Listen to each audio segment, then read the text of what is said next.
All right. Hello, everyone, and welcome to our Social Media and Aerospace Professional Development Seminar.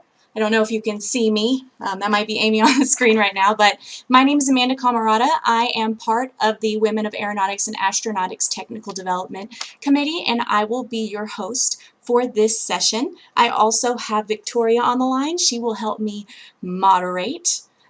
So we welcome you all, and we're really excited for this session.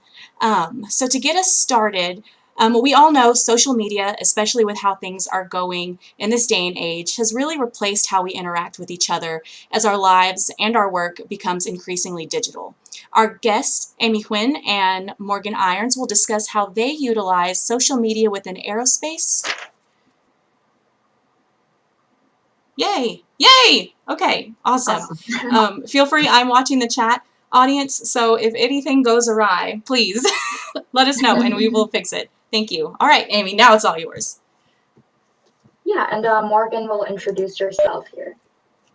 Okay, wonderful. And can everyone hear me? Make sure it's not only Amy, but make sure everyone can hear me as well. Yeah. Okay, wonderful. So hello, everyone. My name is Morgan Irons. I'm the founder and chief science officer of the company Deep Space Ecology, which is a space and agricultural business startup working to solve the challenges of food security on Earth and in deep space. As we venture out into our solar system, a lot of my work has focused on quasi-closed agroecological systems for extreme environment and long-duration space habitation. I'm also a PhD student in the Lehmann Lab at Cornell University studying soil and crop sciences. And a lot of my work focuses on the microbial and organo-mineral stabilization mechanisms for long-term sequestration of organic matter and carbon. And I both have Earth applications and space applications for this, which is very exciting. I'm also a 2020 National Science Foundation Graduate Research Fellow, a Carl Sagan Institute Fellow, a 2019 Norfolk Institute Fellow, and a 2017 Brooke Owens Fellow. So it's very nice to meet you, and I can't wait to present on this material. So next up, we have Amy.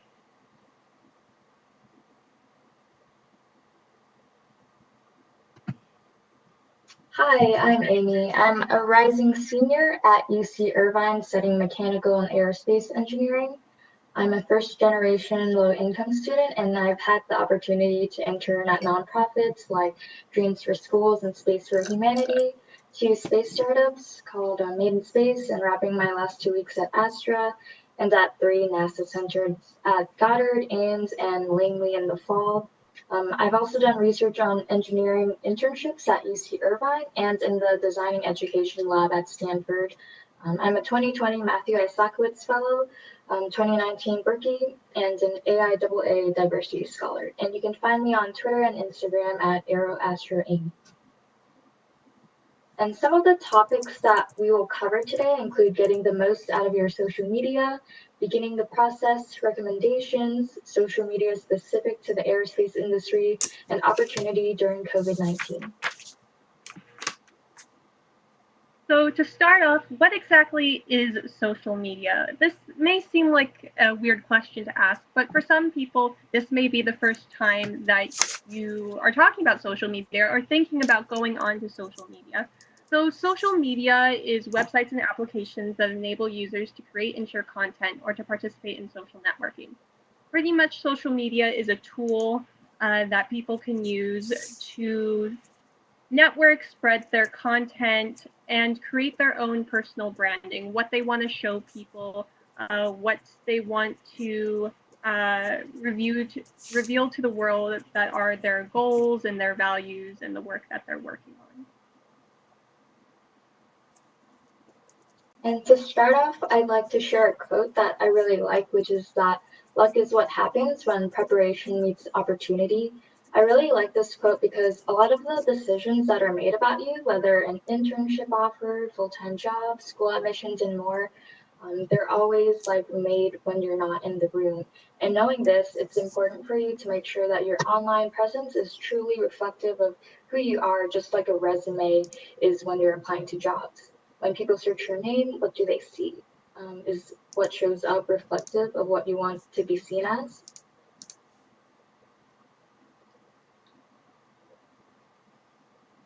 And here are some social media platforms such as Twitter, Instagram, and LinkedIn that we'll talk about. Twitter, it's more like microblogging with short and concise tweets. It's really great for real-time news interaction and lots of hashtags that you can follow. Instagram, it can be more personal because it's an entirely visual platform and you really have to engage your audience with photos and videos, and you can do that through Instagram stories as well. And LinkedIn is an online platform that connects the world's professionals, and we'll talk a little bit about LinkedIn, but since WOA has had a session on this before, we'll mostly focus on the other social media platforms. And to begin the process, like how exactly do you get into social media and develop your online presence? The most important first step is defining your purpose. Why are you on social media platforms? What do you want to gain out of it? What do you want to contribute to the online community? Next is really defining your limits. Like how active do you want to be and can reasonably commit to social media? And how much of yourself are you willing and comfortable with sharing? And lastly is content. Like what content do you want to see on your feed? What content do you want to put out into the world? And you definitely don't have to follow these steps in order to get started with social media at all. But having these questions in mind and defining your perspective on each one can really help you have a stronger starting point and guide to figuring out how you want to portray yourself on social media. And for me, my purpose is to really engage with the space community and to see the different projects and roles that people have in the industry. Also to keep up and learn more about what's the latest that's going on regarding space news and events. I also really love space startups, so it's super cool to see a lot of them active on social media and updating on their work and progress. I also find a lot of sense of purpose and motivation when I see role models and people I look up to in the industry on my social media feed and seeing what they're up to. It also provides me with a lot of career inspiration as well. From all of the people that have been able to help shape my career and give me motivation to continue in it, I really want to give back to the community and hope to provide insight and be a role model to others as well, especially being like a first-gen low-income student.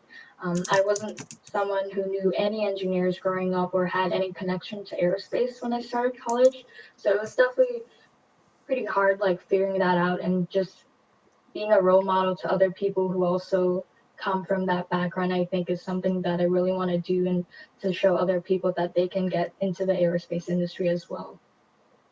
And my limits include being pretty self-conscious about like posting pictures of myself, so I'm still taking the time to grow more confident in posting pictures, especially on Instagram. And the general trend seems to be that people really resonate more with social media posts that feature people and being able to put a face to the caption compared to graphics or illustration posts. And comparatively, it's a lot easier for me to be on Twitter because it doesn't require pictures, though posts that do have pictures can have higher engagement. And figuring out how much I want to share is also something I'm still working on because I want to be able to talk about my experiences with mental health to help to destigmatize it. A lot of what you see on social media is usually just positives and life highlights. So sometimes it's hard to me to feel comfortable posting a picture on Instagram when I'm feeling like down in real life or anything. So yeah, I want to be more vulnerable with that so that can encourage others to realize that everyone goes through the same struggles and it's definitely not a straight and easy path into aerospace. Also, it's definitely difficult figuring out if I solely want it to be professional on social media or be able to add more of who I am because I'm more than just an engineer. Like everyone is so multidimensional and complex. And then we're all interested in so many things outside of our careers and just space. So learning to share and show who I am outside of that is also something that I'm trying to work on. And lastly, for my content, I tend to use my social media to promote my writing or blog posts and events that I'm a part of. I also want to provide resources to space opportunities so that information is more accessible to everyone. And I also want to stay educated on social justice work that's going on and helping to educate my peers on that as well, usually through my Instagram stories. And next, Morgan will share her purpose, limits, and content. Thank you, Amy. So with me, the way I use social media is I mostly use Instagram and Twitter, a little bit of Facebook, but there's not really as much traffic on Facebook as there used to be. So a lot of my focus is now on Instagram and Twitter. So my purpose for using social media is I love to engage with the public about space, STEAM, science, technology, engineering, art, mathematics, and agricultural topics. I'm very passionate about outreach and being able to share information and knowledge in a way that can reach a lot of people and in words and vernacular that is understandable to people so that they can feel a connection to it, that they can start thinking about it and be exposed to these different topics that they may not find or talk about in their day-to-day lives. I also want to expose young students to new topics, ideas, and career academic opportunities. This, again, goes into the outreach component. I've had a lot of opportunities through social media to connect with younger students, to connect with teachers, as well as different schools around the world who reach out to me to learn more about what I'm doing, as well as to set up virtual meetings where I can talk with students and share my experiences. And this is very important to allow this opportunity for people to be exposed to different topics, because this can allow you to grow and have a wider point of view of the world and what's out there, which can create opportunities for students that they otherwise did not know were actual opportunities. So that's a lot of stuff that I like to do. Social media is also an opportunity for me to network, learn, and teach. I've met a lot of people in the aerospace industry through social media. A lot of them I've now met in person at conferences, and I've had the opportunity to work with on different projects. So social media is definitely a wonderful way to network with people and to learn about different topics and learn about things that other people are doing, as well as to develop lessons and to teach other people about what you're doing in the field that you work in. With limitations, it's important that we also talk about our limitations, because nobody is perfect on social media, and sometimes the perception of perfection on social media can have a major effect on people's mental health and how people perceive the world and how people perceive other people. So it's also important to have more of this personal side where we actually talk about our limitations and things that we're not as sure about, whether in ourselves or how we interact with social media. So that's one of the reasons why Amy and I decided to put limits in here. So the limit that I have is being self-conscious about posting off-brand, off-topic posts. So like I said, most of the stuff I talk about is astroecology and space agriculture and food security and agriculture here on Earth and things like that. But sometimes you have things that happen in your life that you would like to share on social media, and then there's that voice inside your head that's kind of saying, should you share this? Would your followers think it's off-brand? Would they be like, why are you talking about this? So there can be some self-doubt when it comes to these things, and we will definitely talk about this on the next slide. So I'll leave it to that. And then, go back one real quickly. Okay. And then the content of my social media. I post a lot about my PhD research at Cornell University, as well as the stuff that my company, Deep Space Ecology, is doing. And when I was an undergrad, I posted a lot about the research that I was doing as an undergrad. And even before that, I really started off on social media as just, it was new and I wanted to explore it. It was this new thing. And so a lot of my early content I have actually deleted because it's no longer relevant to how I want to present myself on social media. So a lot of my old content has been deleted, and I've kept the same account. I just changed my handle to something more relevant to what I'm doing, and now my content reflects that. So sometimes you have your old social media accounts that you can kind of flip. So I also post about educational stuff as well as life as a researcher posts. So this is where I take pictures of myself in the lab working, doing field work, things like that, so people can see what a scientist looks like, what a researcher looks like, and then also connecting and staying educated on social justice work and topics.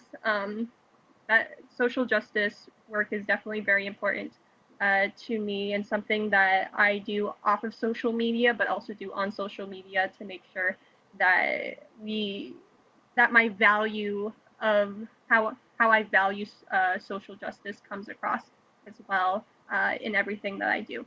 Okay, now we can go to the next slide.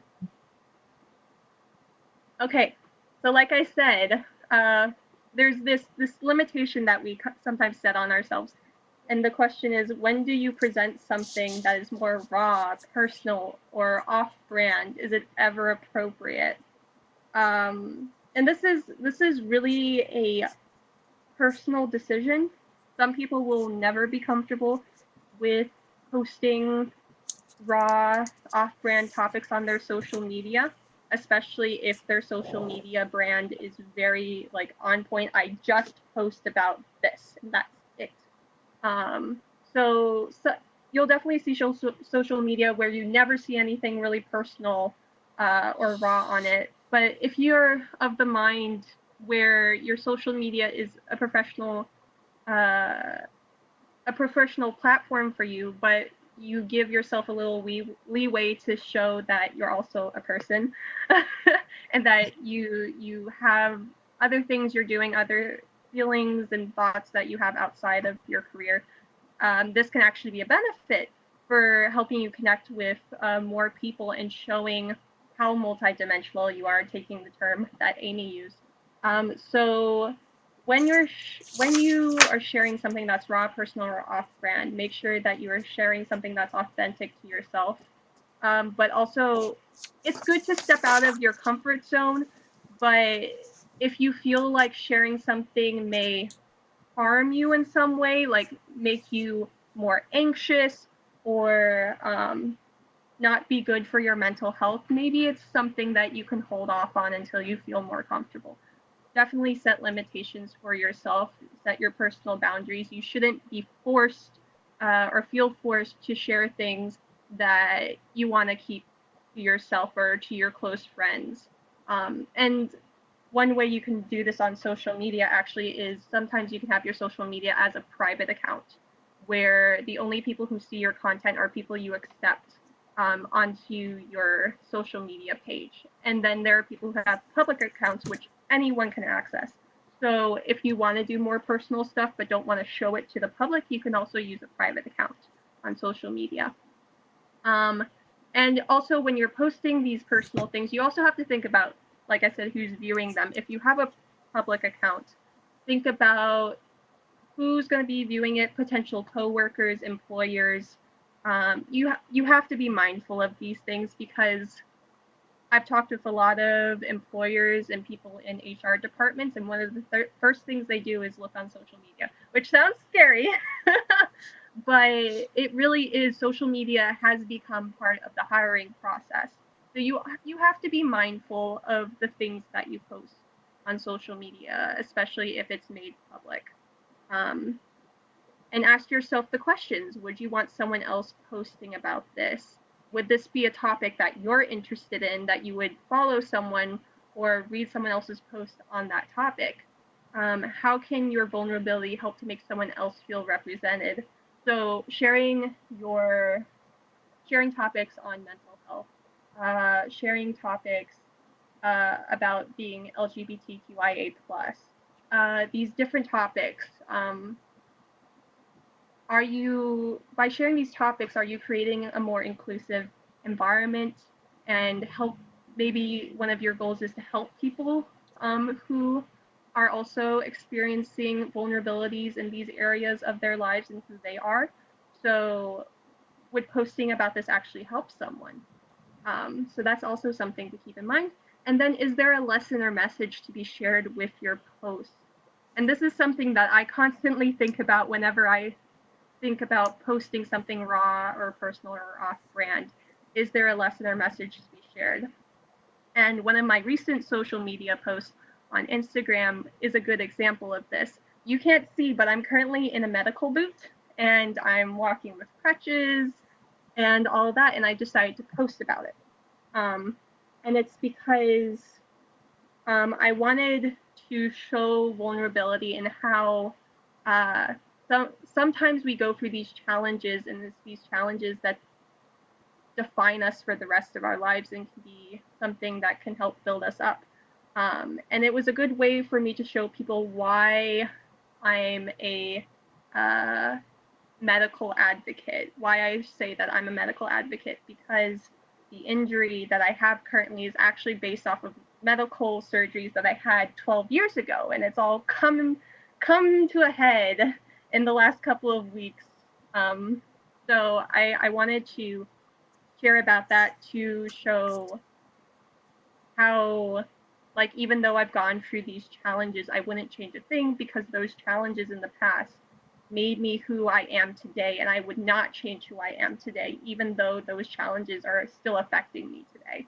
So I wanted to share that message. I also wanted to share the message of ableism in society, how society can be very, very much based on who has the ability that is the norm, while people who don't have an ability that isn't the norm are kind of pushed aside. And that's people who have medical problems, as well as people who are being discriminated against on a daily basis based off of something that's different from the norm or the accepted majority. Or it's definitely a topic that I'm very passionate about. So I also wanted to share some social justice with that post as well. So like I said, it's a personal post that I made, but I had a lesson and message to share with it. So ultimately, it's your decision. Definitely keep these things in mind when you're thinking about posting off-brand, personal, raw things on social media. Next is, what lessons have we learned from being on social media?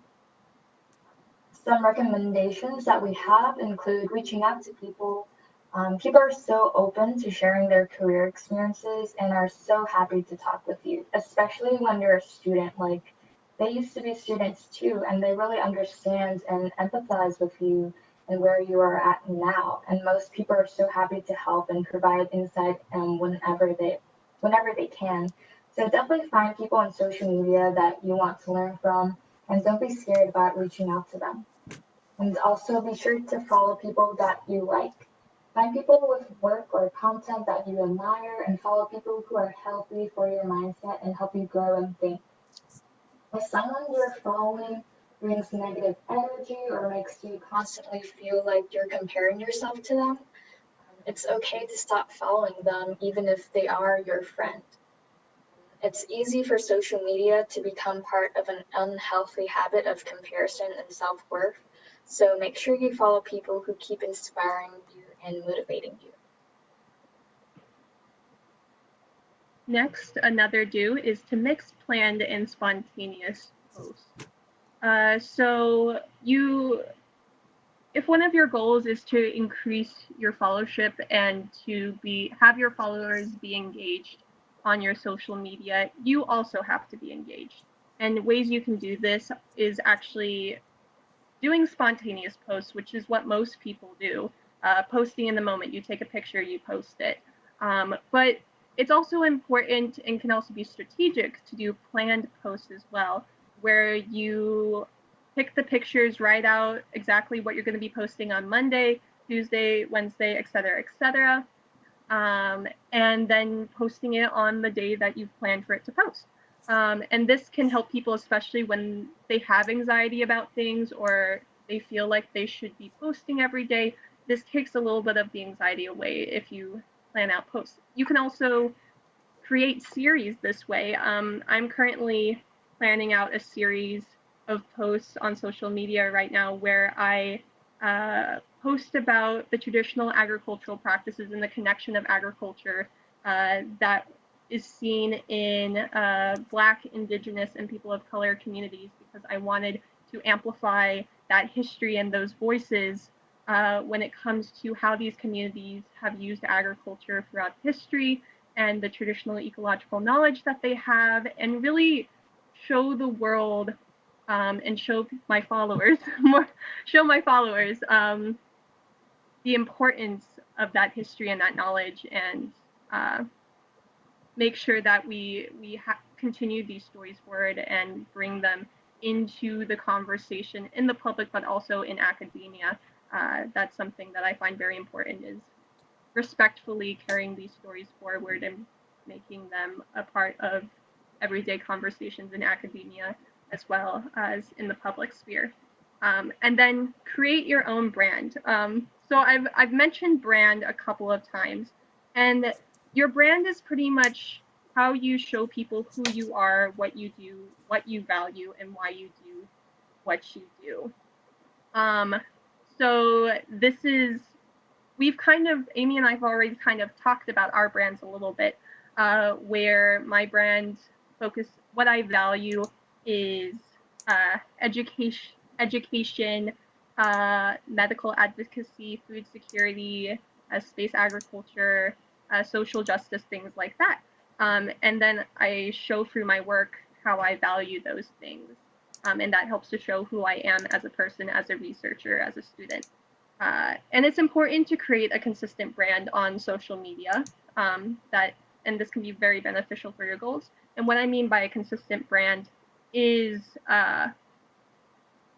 if you have an Instagram and a Twitter, you should be posting pretty consistently similar topics on both of those, so that people can move across platforms and still know it's you, and still understand what your values are, especially if there are people who are just on Twitter or just on Instagram. So keeping your brand consistent across social media can help people understand who you are, what you value, as well as help you with your goals, whatever they may be. Yeah, next are some don'ts that we have learned. Don't try to be perfect. You might make mistakes or not know what to post, and that's completely okay. Don't let this deter you from doing like anything at all, because I know it can be hard wanting to be so perfect that just completely stops me from doing anything. So definitely try to do whatever you can, even if it's not perfect the first time around. And allow yourself the space to try and to keep growing. If anyone provides you with constructive feedback, first try to determine if it's helpful for you or not. And if it is helpful, try to listen to it and implement those suggestions in the future. And also, don't try to copy what other people do. It's completely fine to mimic things that you really admire or get inspired from others' content, but try to put your own unique perspective on it, because you are valid and your thoughts are super valuable. So let your voice shine through and be heard. Next, don't try to do everything.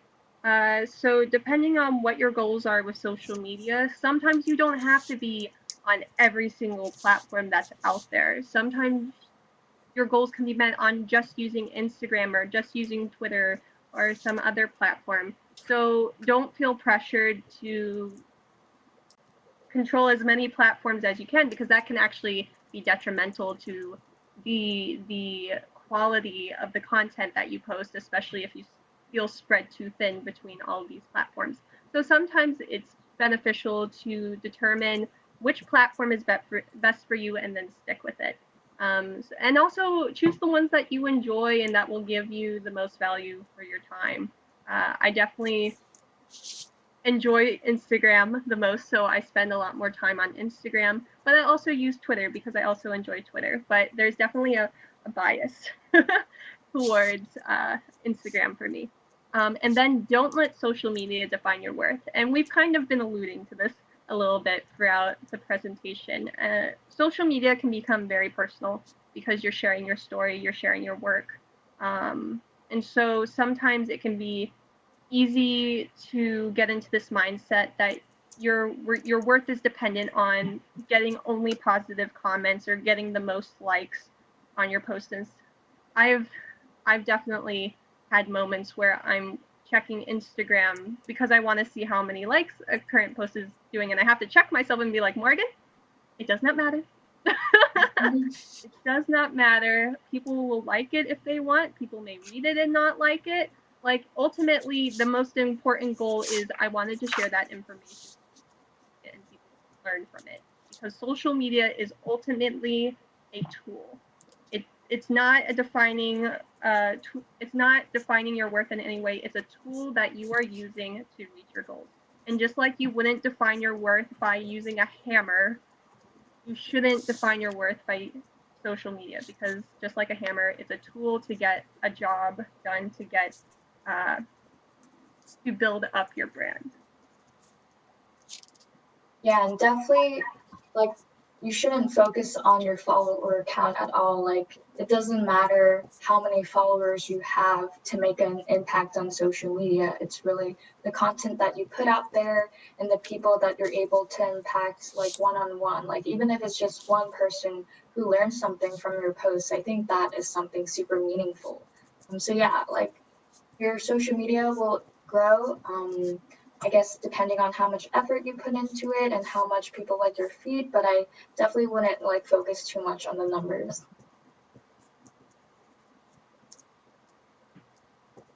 So who is out there on social media in the aerospace industry?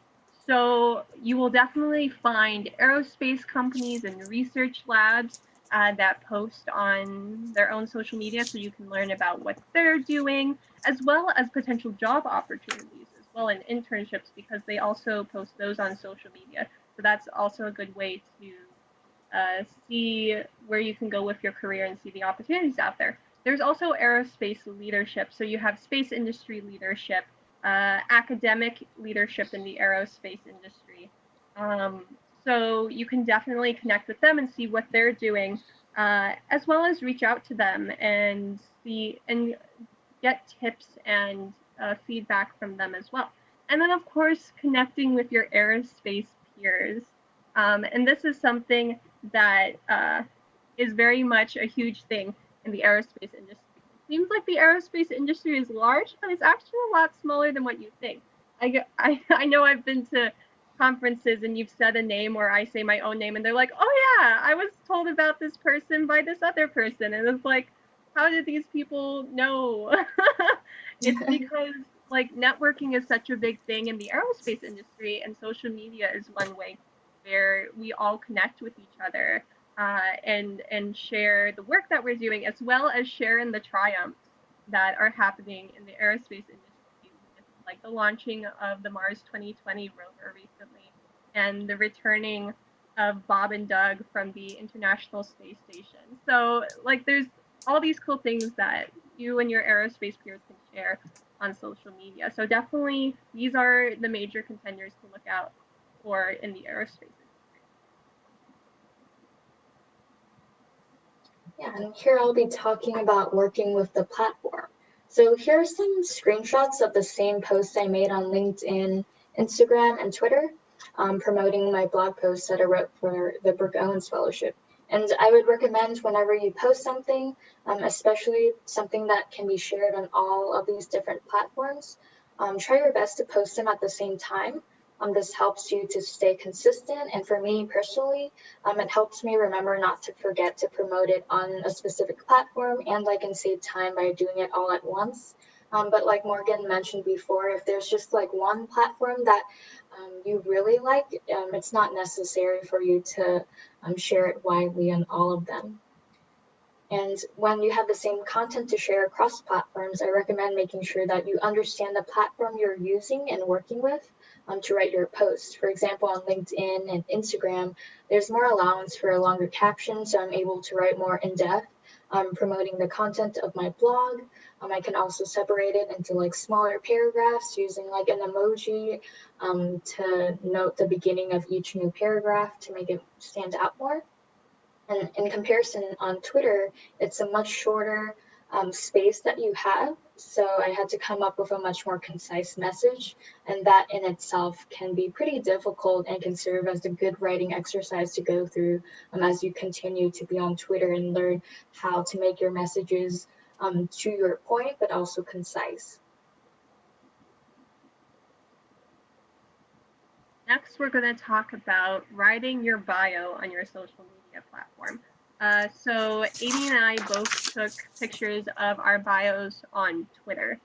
And our bios are pretty similar to what we have on other social media platforms as well. And these are some main points to think about when you're thinking about how to write your bio. Your handle, personalize your handle to represent you. So on Twitter, my handle is AstroEcoMorgan, and Amy's is AeroAstroAmy. So you can kind of already tell that we're both interested in space, just based off of the Astro.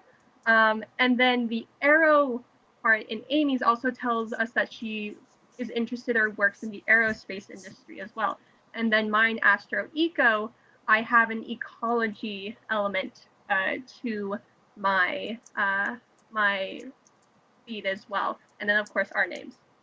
So when you're thinking about your handle, think about how your handle is personalized to you and how it represents you. Go from there.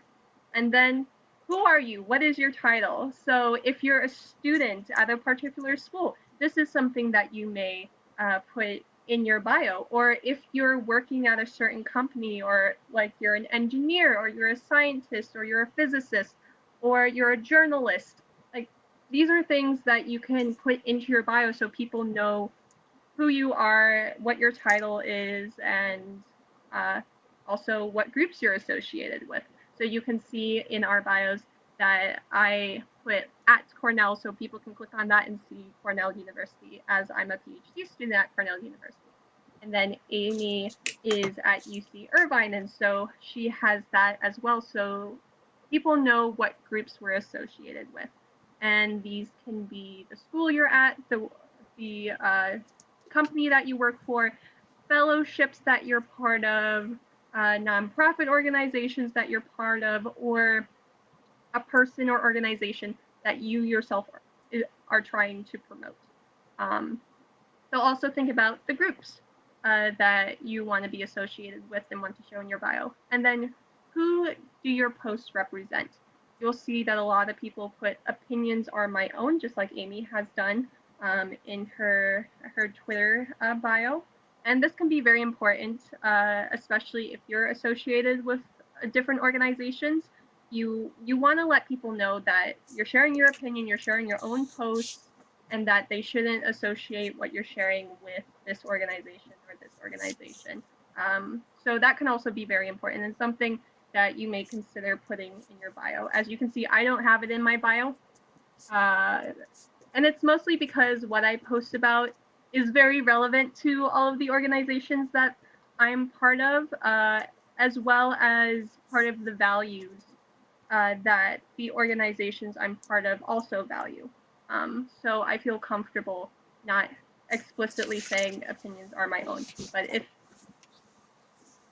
if you're going to be posting about stuff that may be controversial or things that that you don't necessarily want people to associate with organizations you're part of, please post are my own. And then pronouns and inclusion. So Amy has she, her. I ran out of space in my bio. Otherwise, I would have also she, her on there. And that can also be very important because I've been called a Mr. before. I've been mistaken as a man so many times. It's because Morgan, the Fido name Morgan, and for the longest time it was just a male's name. And relatively recently it has become a them associated name as well. It's pretty non-binary now. Like anyone could be named Morgan, I think. So pronouns can be very important, so people actually know what appropriate pronouns you're using. It can also create a more inclusive space that more people are comfortable with because it shows that you are very mindful of things like pronouns. And so think about how your bio also can show people that you're willing to talk about these things, that you're very mindful of inclusivity and things like that. So those are a few things that you should know about writing your bio. And of course, you can do whatever you want with your bio. You can add like little pictures and everything. Like Amy has hearts and kinship and all that. So yeah, you can have fun with it. Yeah, and next I'll be talking about the professional DM. This is probably my favorite part about social media because I I like really love like listening to people and seeing like their career paths. I think it's just so interesting, especially still being a student. Like you look into the industry and these people are doing so many cool things, but they all at some point started just like me as a student, and now they've been able to do such incredible things, and I really love to see like all the different pathways that people go, because it's definitely not linear at all, and everyone has such a unique pathway. It's just super cool. So yeah, the professional DM is probably the most beneficial way that I utilize my social media platforms, which is definitely more behind the scenes than you would expect social media to be about. When you DM someone, I would recommend finding someone that you really want to learn from and reach out to them just on one platform, preferably the one that seems like they're the most active on. And make sure before reaching out, you do your research on their background and experiences, which can easily be found on LinkedIn, which most people have nowadays, and also get a feel for who they are through like their Twitter comments, what they like to retweet, on what pictures they post on Instagram, just to get a feel for who they are before reaching out. And so you found this awesome person and you've done your research on them, but you still want to learn more. What you can do is prepare a list of questions and topics you're interested in talking about with them. Note that you should be as concise as you can when you message them. I've previously gotten like super excited about people and sent them like a whole list of questions that I had. And thinking back on it, that was probably really intimidating to see and not something I would want to see myself because it'll take a lot of time to answer this like whole list of questions. And also looking back, I realized that the more concise messages that I sent to people were the ones that usually got replies back from. And then when I had like a long list of questions that I had for them, even though I showed so much like interest in learning about them, I usually didn't like hear back from them. And yeah, so if you can choose the most important 2 to 5 questions that you have, and try to make them like more broad, that way there can be a lot more discussion under those like specific questions that you have. And if you're messaging on LinkedIn when you first connect with someone, and add a note to your connection, it'll restrict you on your message. So you'll have to be even more concise in your first message. And in your message, be sure to introduce yourself a bit so they know who you are, state your purpose for contacting them, whether that's like learning about their career pathway, learning about the company that they worked with, or the grad school that they're attending. Just give them like a reason for why you're contacting them. And then be concise, be realistic with how much time they might be able to dedicate to reply or answer your questions, and also be nice. There's nothing more off-putting than a message where you can tell the sender feels like they deserve an answer or access to the person they message. Like everyone is so busy, and you have to realize that no one is obligated to answer you, especially if yeah, they're super busy. But if someone is able to answer you, then that's awesome and great. Make sure to be respectful and show your gratitude in them helping you and making sure that you respect their time. Yeah, so with that, you can send your first message and give them a few days to reply. And then if they don't reply within those few days, you can send a second message just in case they didn't see it. But if they don't reply after that second message, the possibilities of them replying kind of go down from there.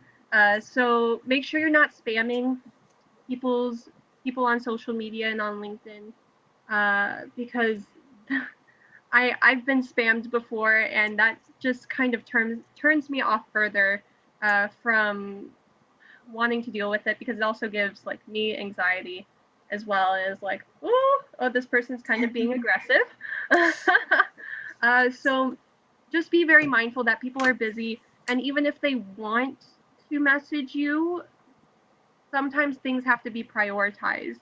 And that's something you may come to understand on social media as well. It's like especially as a student, like, or as someone working with a company, you have deadlines that are coming up, and sometimes people message you at the most inopportune time. You're like, I would love to message this person, but I don't have time because I have to meet these deadlines for my schoolwork, my research, my job, and those have to take priority. So just keep in mind that people are going to be busy, and sometimes you won't get a message, but sometimes you will get a message from people. And like Amy said, please be kind, show your gratitude after you've talked with them, thank them for the time that they've taken, because that way you're leaving off kind of an open feel-good alleyway for like a point in the future where you may be able to connect with them again. So show your gratitude, be nice, and that will allow you to make sure you can potentially maintain that connection in the future. And they will also think well of you if they hear your name again and they're like, oh yeah, I remember on social media they messaged me and like they were very polite and like asked really good questions. They were very curious about this topic, and it was obvious they did their research about it because they knew that I specifically work in this field. Sometimes I've received messages where people ask me to answer questions in fields that I'm not associated with. I'm just like, you guys could just read my bio and see that I'm not even associated with that. And it's not to talk badly about them or anything, but it's things like this where doing your research can have such a major benefit in connecting and communicating with people. So yes, do your research. And then also make sure you're maintaining your professional vernacular with them unless they state otherwise. So if you do not know them personally, make sure you're using their title. So if they have a PhD or they have a medical degree or they have a master's degree or things like that, make sure you're using their title. So saying like, I'm going to use my PhD advisor as an example. His name is Johannes Lehmann. And when I first reached out to him, when I was wanting to connect with him about potentially doing a PhD with him, I called him Dr. Lehmann, because that is his title. That is the professional way to address him. And I did not start calling him by his first name, Johannes, until he signaled to me or told me that I could call him Johannes. Otherwise, it was always Dr. Lehmann, Dr. Lehmann. And if the person doesn't have a title, you can use Mr., Miss, MX if you don't know their pronouns. So there's also titles you can use that are more inclusive if you don't know what their pronouns are, so that you can make sure you're also keeping it professional and inclusive in that way. But yes, if someone does not signal to you to change the level of professionalism, keep it professional at all times. And that's something that I think is one of the major lessons I can tell people, because it can be kind of off-putting when like it starts off professional, but then they kind of go informal and start using kind of a nickname for you, and they're like, I don't know you like that. So it's just something to keep in mind, that like if you do not know this person personally, make sure you keep it professional unless they tell you. Yeah, and if you want even more advice about crafting like that professional direct message, there's also this New York Times article called "Should You Send That DM?" Well, and that one I found had a lot of great advice as well. And then some people that I've been able to reach out to include engineers working at companies or have jobs that I'm interested in for the future. Sometimes it's easier for people to answer your questions offline. So when you send them that message, introduce who you are and what information you're interested in learning from them, they might reply and suggest like a call. Or one time I was actually able to meet with someone in person through LinkedIn. and have that face-to-face connection. So that was really cool to be able to make that connection. And also reaching out to grad students to learn about their lab experiences, CEOs of like very small startup companies that I want to intern for. Usually, I only reached out to like CEOs if they note that it's okay to contact them or if they state that they're actively hiring. I've also reached out to people in the Brooke Owens and Matthew Isakowitz fellowships, people who aren't in my year that I haven't gotten a chance to talk or meet with them yet. I will usually like try to initiate that connection. Also, alumni from my school for career or interview advice.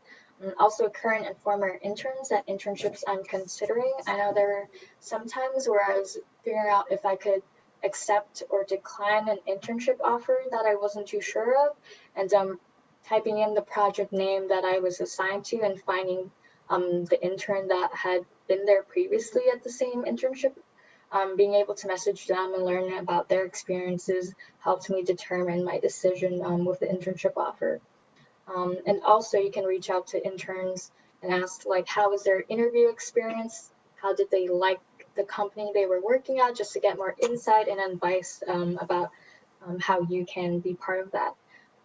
And yeah, that has been super helpful for me. I was always I'm always like super shy and introverted, but surprisingly, social media has really boosted my confidence by just like reaching out to people and getting like really positive responses and realizing that this community is really there to help you. And it's really up to you to push yourself to do something scary and reach out to people, even if it's out of the blue. Like people are so happy and they're excited to talk with students who are like passionate and excited about like their careers and being able to talk about that. So yeah, learning to move past my fear of reaching out to like random people and then getting just so much positive feedback and so much great learning experience has definitely motivated me to keep continuing to do this. Um, so yeah, there's a plethora of people who are willing to message you and help you out. And yeah, note that if you do reach out to someone, make sure that if they reply quickly, that you can follow up and reply back quickly as well to show that you respect their time and help for them answering all of your questions. And yes. Next are hashtags to follow that Morgan will talk about. Yeah, so these are just a few examples of hashtags that Amy and I both follow, where you can find space enthusiasts and people working in the aerospace and space industry. So we shared some for Twitter, Instagram, LinkedIn. Of course, this is not a complete comprehensive list.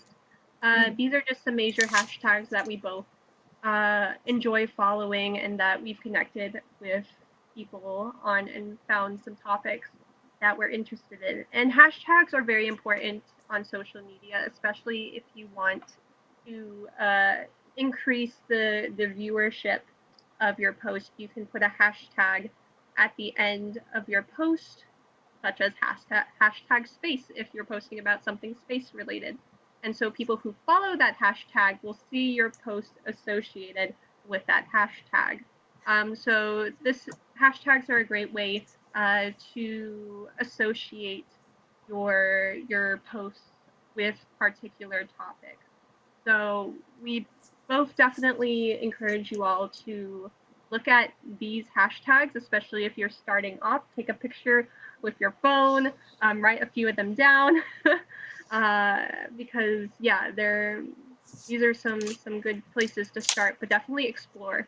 There are communities that form through hashtags. There are movements that start through hashtags. So they are definitely a key tool on social media platforms that people use to connect and get important topics and movements across. Yeah, and it's really helpful to follow hashtags when you're just beginning social media and you don't really know who to follow, because once you search up these hashtags, you'll see so many different posts and you can filter out like which content do you like and then figure out from there like who you want to follow. I think especially for Instagram, it's pretty hard compared to Twitter to see people outside of the people that you follow. So yeah, Instagram, it's super helpful to search for hashtags to figure out who on the platform is active and engaging with content that you like. On Twitter, there are topics you can follow as well as hashtags. So I think it's a lot easier to see a lot of different people's content, even if you don't follow them. So also, yeah, I think Twitter, it's also easier to gain like a greater following and just understanding like the wide network that's out there compared to Instagram. And LinkedIn, the hashtags can really promote like blogs or events that you post about as well. And then who to follow. These are also just a couple of people that Morgan and I like to follow on Twitter and Instagram. Definitely not a comprehensive list at all, but yeah, just people to get you started with following and getting into the social media space. Yeah, and you'd be surprised who is on social media. And a lot of people have consistent usernames, handles across social media. So like example, Tanya of Mars, it's the same handle on her Instagram as it is on Twitter, so it's easy to find her across platforms. So definitely look. These are just a few examples, but definitely explore who's doing what in the aerospace industry. Following hashtags and topics, like Amy said, is a good way to figure out who to follow. Yeah, and like when you create your own social media profiles, it might be easier if you create your handle for Twitter and Instagram to be the same, just so it's easier to be more consistent and let people be able to like find you easier than they would if your usernames were different. And yeah, there's just so many people, and then it's great if you follow people like outside of space as well, like whether it's just like academic people who are doing research, like being able to follow people outside of just like the space bubble can really help you grow your mindset and understanding of what's out there as well. And here is talking about opportunity during COVID. Most people are at home and can easily hop on a video call or phone call to chat with you, which is nice. COVID has definitely change our work environments and cultures for sure. And although there's lots going on, I think some positives that we can get from it are, yeah, the opportunities for remote work, and people are able to save time from commuting and are able to possibly like have more interaction with you when you reach out to them, especially if they're missing like the socialization that usually happens in person at the workplace. Reaching out right now can definitely be a positive. And yeah, also the pandemic has also shown the growing importance of online connection, communication, and presence. So now is a really great time to start developing your social media and exploring the online community. And lastly, remember to prioritize yourself, your values, and your mental health when using social media. If you feel like you're feeling drained or keeping up with social media every day is really tiring, or having more questions of self-worth instead of feeling motivated from using social media, it's completely fine to step back and take a break from all of it and really reevaluate your purpose and limits with social media and come back when you're ready. Yeah, and it's also important to keep in mind that as you use social media through the years, you are going to change as a person as you're exposed to new experiences, new ideas, and so should your social media. So you 10 years from now, you may not be posting on topics that you're currently posting on now, or you may add to the repertoire of topics that you're posting on. So just like we change as people and adapt to learning new experiences and gaining new perspectives and change and evaluating what we value in life, you can also do that with your social media and change that on your social media as well. Yeah. And thank you so much for tuning in to our presentation. We really hope that it was super helpful for you. Does anyone have any questions for us? And also feel free to reach out to both of us through social media if you have any questions.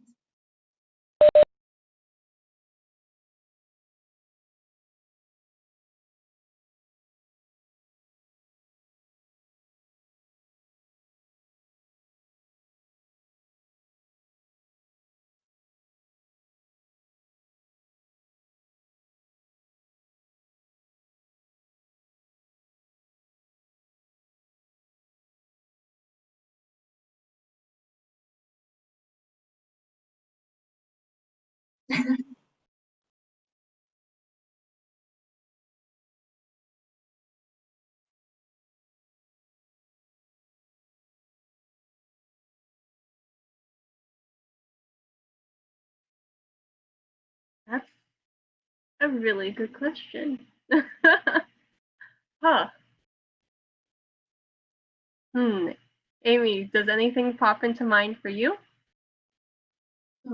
I feel like when I share something, when I'm like most vulnerable and people can like resonate with that, that's when um, it can get like more successful as a post.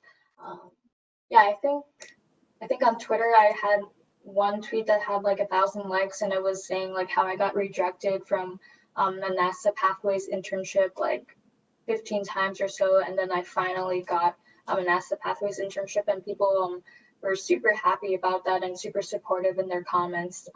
Yeah, and yeah, I think like I mentioned in the presentation before, being able to see like a face to your caption and Mhm. seeing who you are, people tend to like that more than just pictures that don't have like people in it.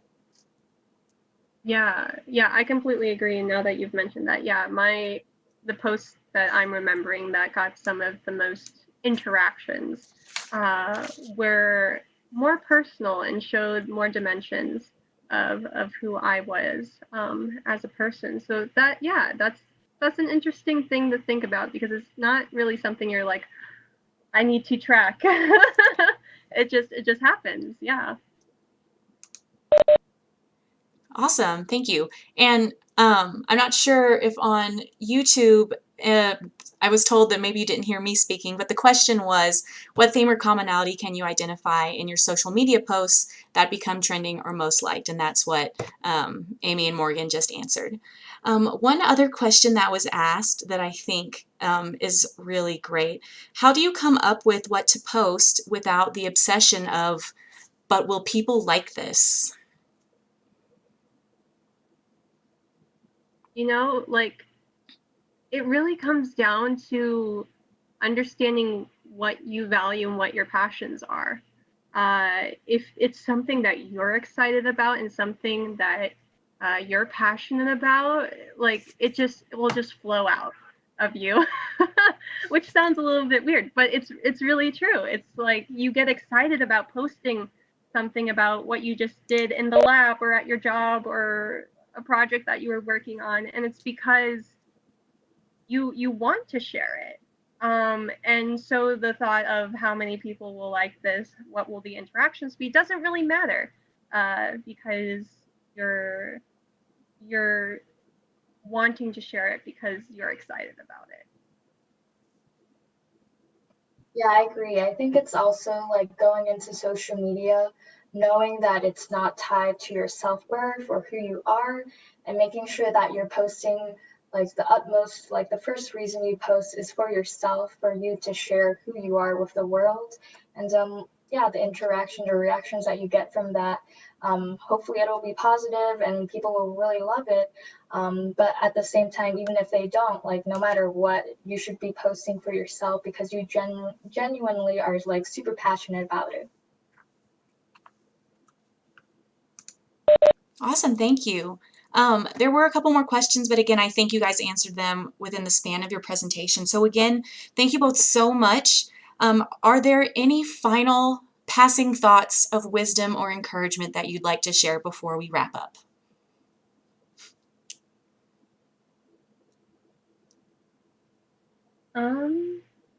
Not to put you on the spot or anything. uh, let's see.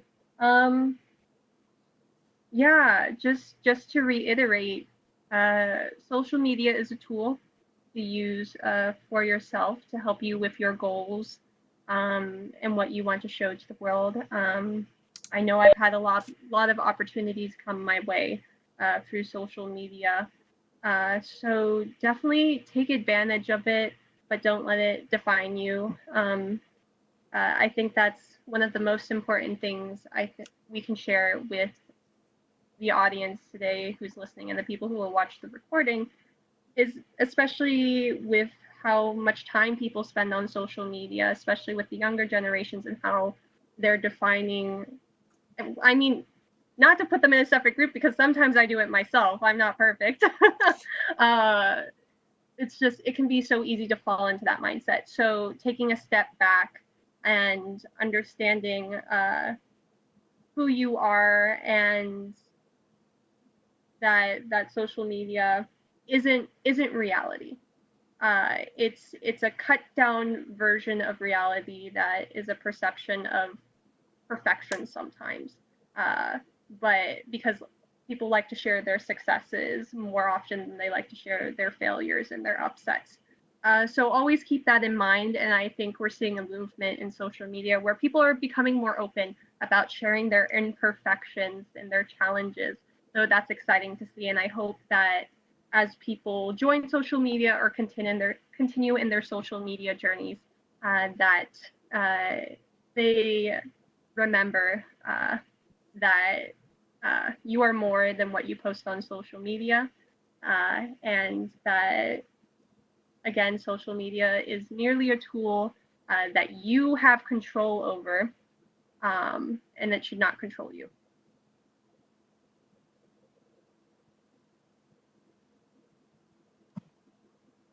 Yeah, I think my computer disconnected, so I'm not sure if what I said came through, but my advice would be, yeah, if social media is something you're interested in using for your career, like get started like right now. Like right after this presentation, while the energy and the knowledge that you just gain is like still in your head and you still have time for it. I know a lot of times when I get excited about something and I want to do it, but I put it off so long because I'm scared, I'm intimidated, and I don't know what's going to happen, so I kind of avoid it. But yeah, just use your confidence right now to get started, whether it's just downloading the app or finding people to follow. Yeah, just do it right now when you can. Wonderful. Yeah, thank you. And like Morgan said, you can always delete it later if it doesn't fit anymore. Awesome. Well, thank you both so much. I know we all really learned a whole lot. I wish you two the best in everything that you do, and also everyone who's viewing the video, good luck in your social media journey as well. I hope everyone has a great evening. Thanks for being here, and have a great night.